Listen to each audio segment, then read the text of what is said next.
I think a person learns wisdom by being quiet and not jumping right into their story too, not pushing their story back.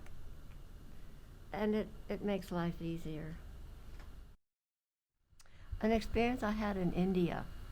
Okay. Um, a friend of mine, when I lived in Germany, we were in a meditation group and we decided to go to India to the ashram.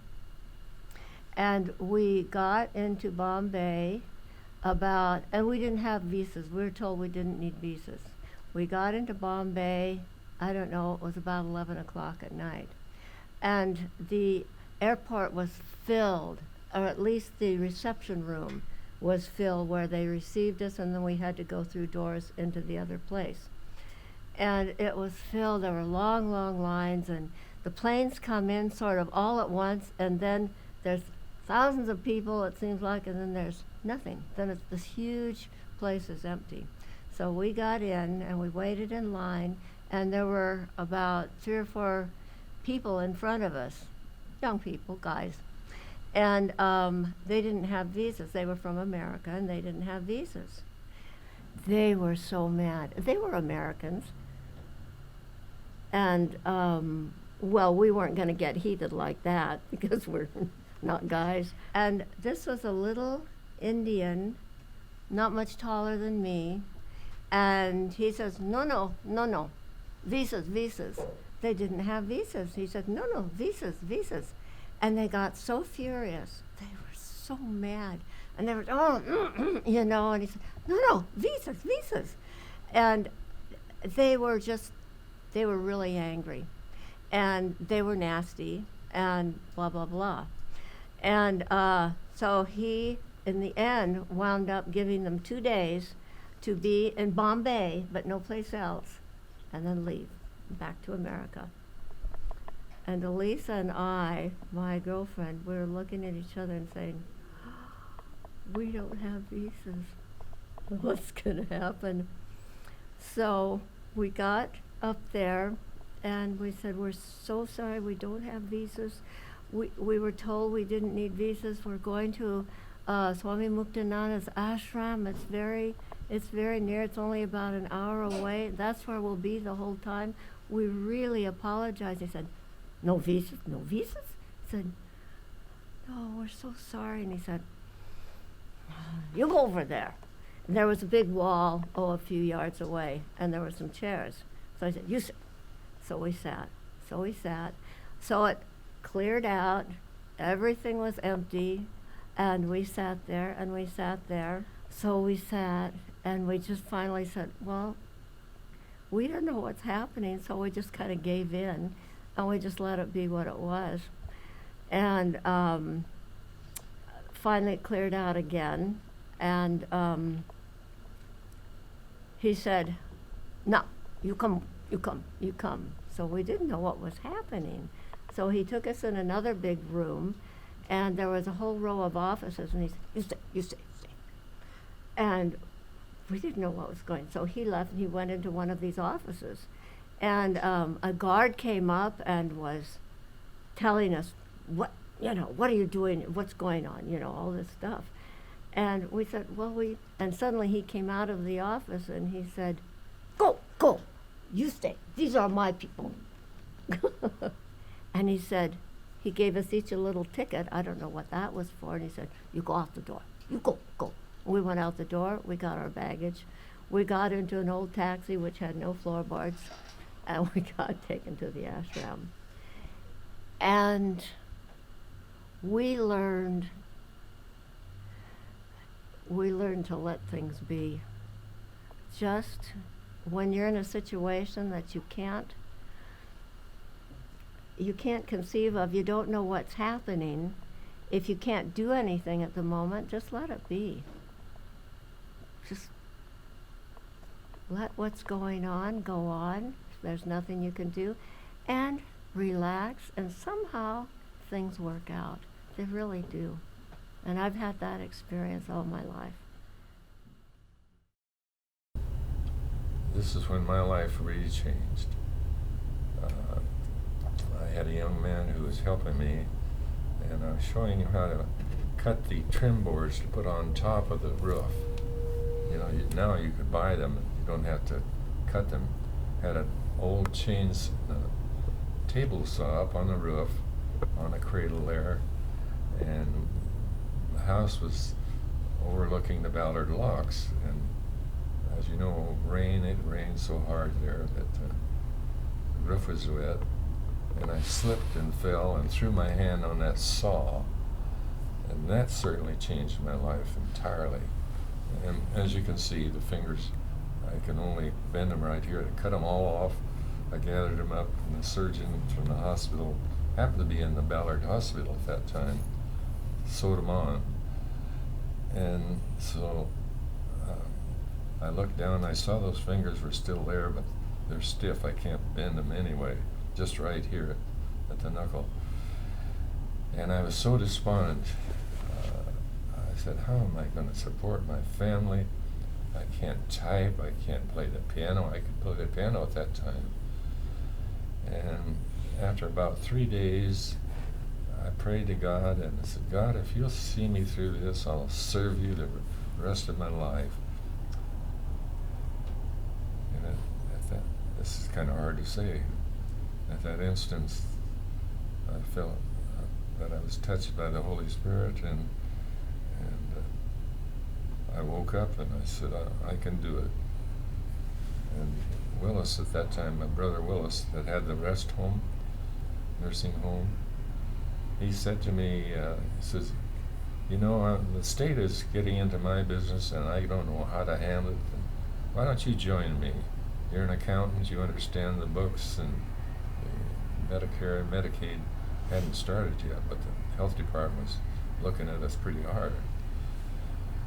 And so I joined Willis, and we built the first nursing home with wide halls, wide doors, the first one that built in the state of Washington with those abilities. So that's how I got in the nursing home business, through a tragedy. And I didn't know fingers could bleed so much. My gosh, I about bled to death before I got to the hospital. I think after I'd made that promise to God that I would serve Him, of course, my lifestyle at that time was very good. I wasn't a bad guy. I never drank or smoked or anything like that.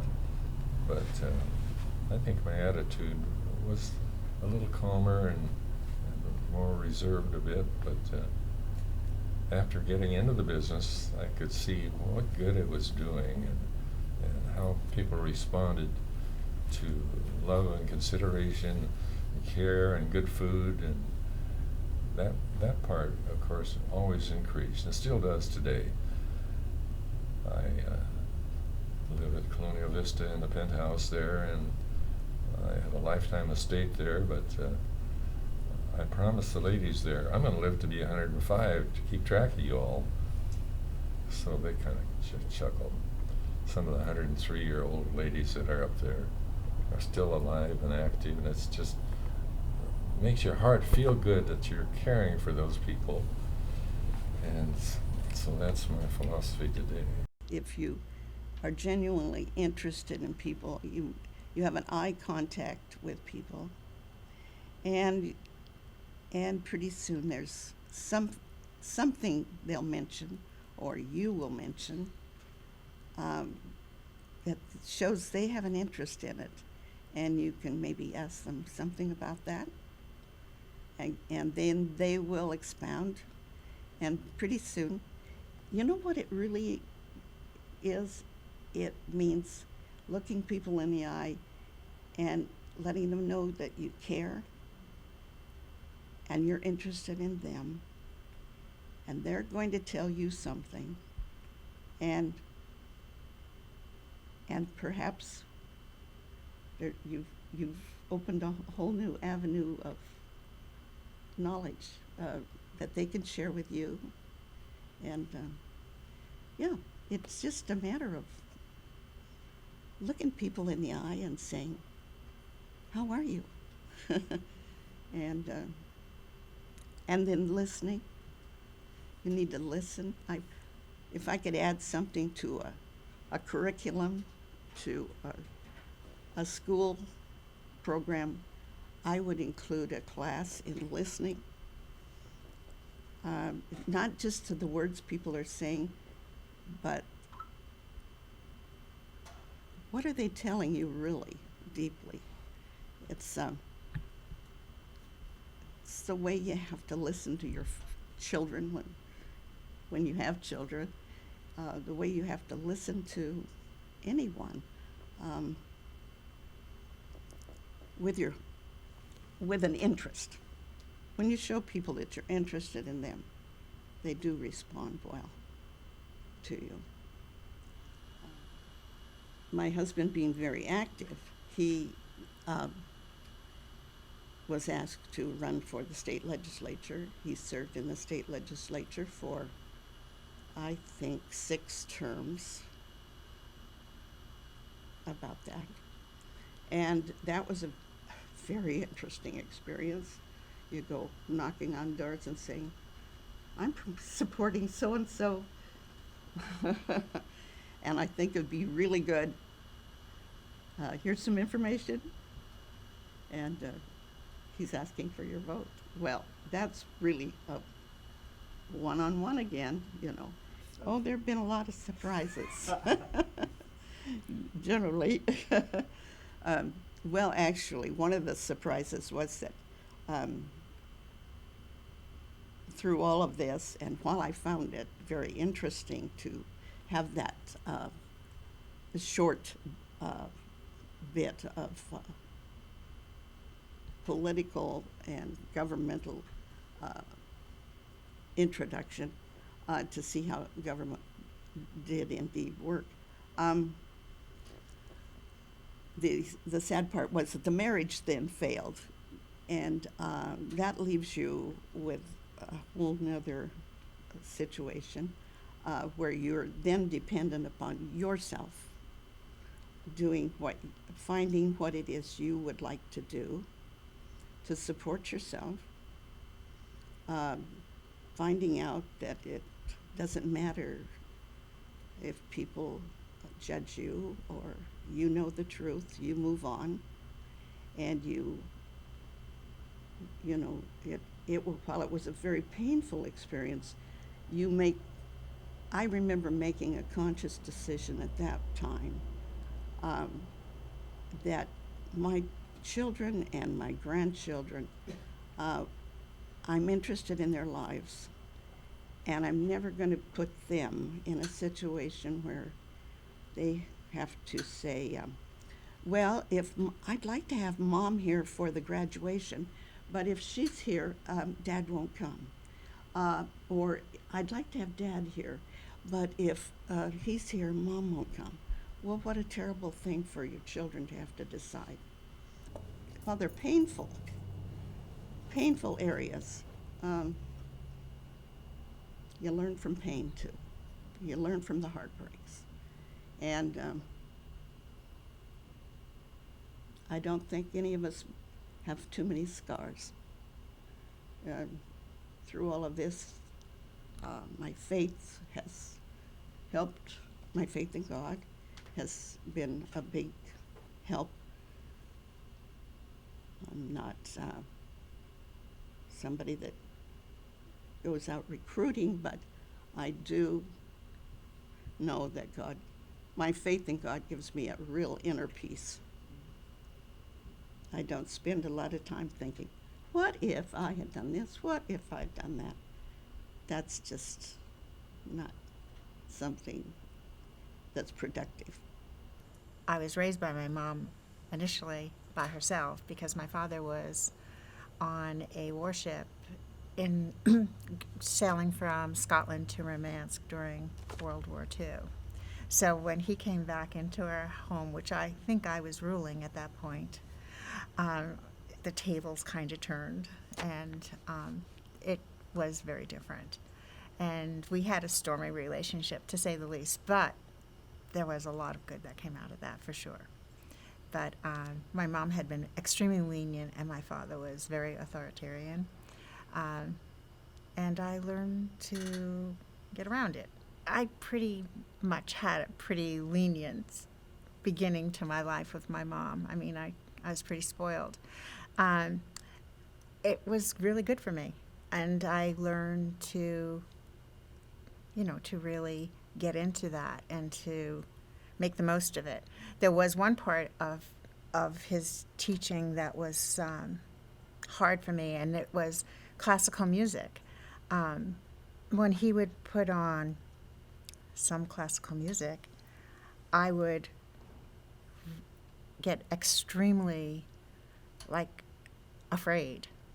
And I'm actually, the musician right now is not coming to my mind. Wagner. There you go. And his music just had this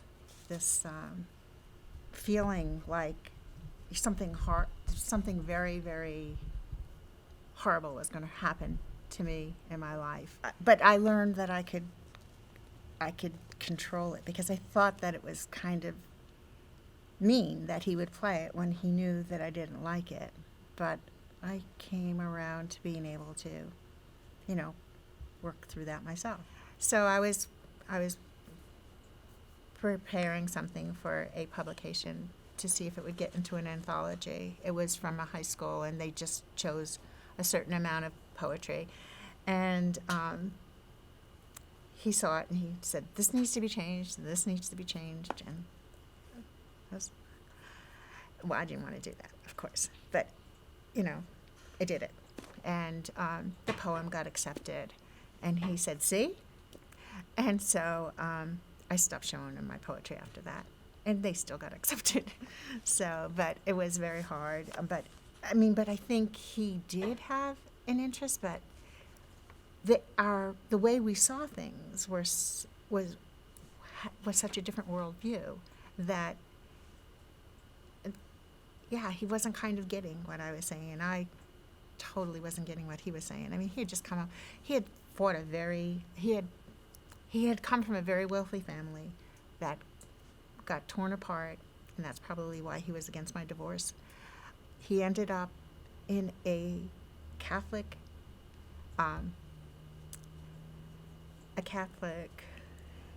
orphanage, and ended up running away from his last foster family and living on his own at the age of 14, and really, supporting himself. But he also managed to get his, they didn't call it a GED then, but he got his GED. He put himself through college. He graduated from college, summa cum laude, all while he was working, supporting himself on his own. And then he got married, and then he went into World War II, and so his worldview was extremely different than mine. And so I understand that we would see things differently. But I think that, it took me a long time to understand him. So what I was asking from him, I was also having a hard time doing for him. I was asking of him to understand me. When I was in high school, from the time I could read, I read a lot. But there was one book in particular that I read when I was in high school that had a lot to do with the way I wanted to bring up my children. And that I would have the wisdom then to know that that's what I wanted is because I didn't have it. And so I read The Prophet by Kahlil Gibran, and there's a section in there that he talks about raising children and that they're not yours, that they are their own souls and their own people, and their opinions are not your opinions, and you can listen to them, you can be an example, but you need to listen to them, and they as much, if not more, than they listen to you, so that you know who they are. And that's how I brought my children up. And it's because that's what I wanted. And when I read that book, I think I really started feeling good about life, because I saw a different way of being in the world than what I was used to. This was a gentle way, and it wasn't just about being cerebral, because my dad was. I mean, he was a brilliant man, but Kahil Gibran, he really expressed what it was to be human and how we are to be in the world. And it made a tremendous amount of sense to me. And to this day, I have the book right here. I reread it, and it means so much to me. Every time I read it, there's some gem that I take from it that I've forgotten or missed, or it just pertains to my life more at this point. So it becomes, I call that book my counselor. I mean, that's how I felt about it, that the prophet was my counselor.